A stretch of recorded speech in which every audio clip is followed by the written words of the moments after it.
शहदाद कोट के अलियाबाद मोहल्ले का रिहायशी माई जुंदुल का 18 साल लड़का सईद अहमद लांघा गुज़श्ता 10 माह से गायब।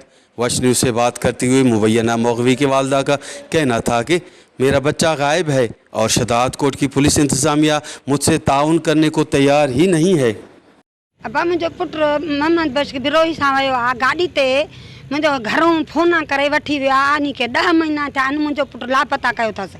पुछी पुछी बीठी आहियां अब्बा मां साईं बि न्या आहिनि क़ुरान न्याणियूं बि थमान मूंखे मने नथो। ॻोल्हे ॻोल्हे दुनिया में ॻोल्हिया मुंहिंजो पुट काॾे वियो, मुंहिंजो काॾे कयईं, मारियो अथसि बि ॾसे असांखे, असां हिनखे बशकींदा ड्राइवरी बि कंदो क्लीनरी बि कंदो। मुंहिंजो पुट इहो गाॾियुनि सां यको ई हूंदो पर घर मोटी ईंदो, हिन सां वियो मोटियो न आहे। मोहम्मद बश बिरोही ऐं आहे माछी खान जे ॻोठ जो। वॾनि जा नाला बि मूंखे ईंदा अथसि, पुछंदो त ॿुधाईंदीसांव। अनवर खान चाचो अथसि, रसूल बश चाचो अथसि, अमीर जान चाचो अथसि, इक़बाल बि पंहिंजो अथनि, माइट अथनि, पाण में आहिनि पर ॿधल आहिनि।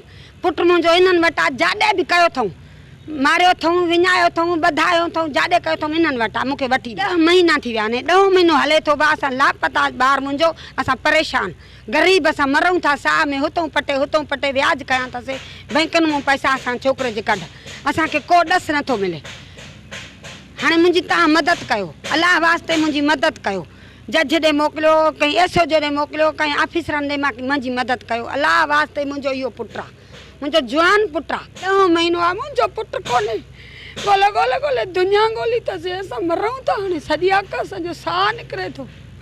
असां कहिड़ो ॾोह कयो आहे, असांखे मोटाए ॾियनि, पंहिंजो वापसि करे मुंहिंजो बचो, असां हिनखे पैसा पंहिंजा भरे ॾियूं। चोरी जो इल्ज़ाम ॾिनो अथसि न, लख खणी विया, मां हिनखे लख बि भरे ॾियां, मुंहिंजो बचो मोटाए आणे। हेॾो छोकिरो हेॾो पैसा। उनका कहना था कि ट्रक ड्राइवर मोहम्मद बश बिरोही 10 माह पहले मेरे बेटे को क्लीनर बनाकर ले गया, मगर ताहाल मेरा बच्चा वापस नहीं आया। उनका मज़ीद कहना था कि खुदा के वास्ते मुझे मेरा बच्चा वापस किया जाए और पुलिस इंतज़ामिया मेरा इंसाफ करे। कैमरा टीम के साथ गुलाम अली ब्रावई, वश टीवी, शहदाद कोट।